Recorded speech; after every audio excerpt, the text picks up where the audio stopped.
Joining us this morning to react to the jobs data is the chief U.S. equity strategist at JPMorgan, Tom Lee, joining us on the phone. And Tom, as I know it, you actually had a pretty bearish forecast, down 40,000 for jobs. This is even worse than what you expected. That's right.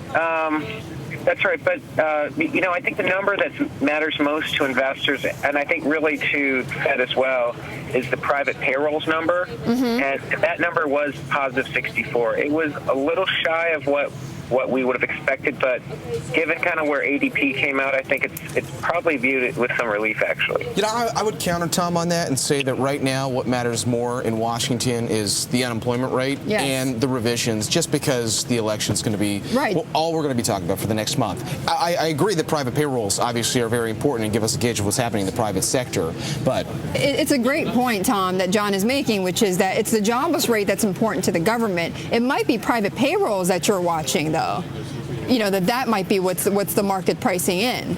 That's right. And, I think the unemployment rate, the unemployment rate is, the headline number is terrible, and I don't think we're going to see something improve drastically by November. So I think in some ways it's a lost cause to see unemployment improve.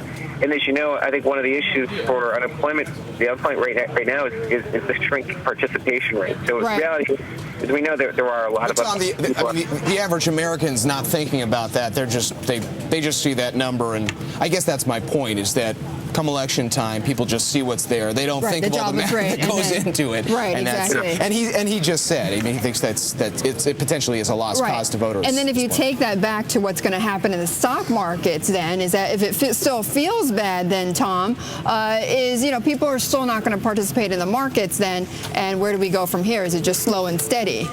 Yeah, well, I think there's two reactions. The reaction function for investors, I think, is one. I think it's a little better than expected. So that's a positive in some ways.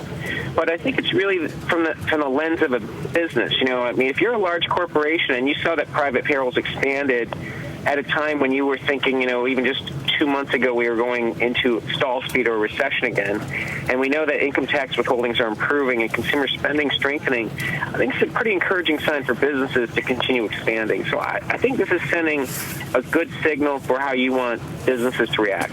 Well, Tom, on that note, though, we saw the average weekly hours worked flat. We saw average hourly earnings flat. So people aren't getting any more money in their pocket.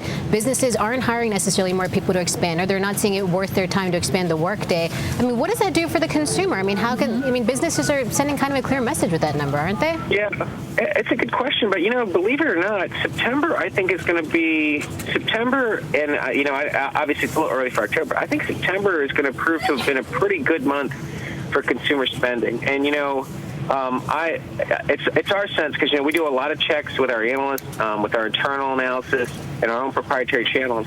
I think September was a month where you're going to see a surprise in consumer spending. And it's a surprise given that consumer confidence actually did worse than expected. Okay, so that means your 1,300 target is intact, Tom, right? Yeah, we still feel very good about our 1,300.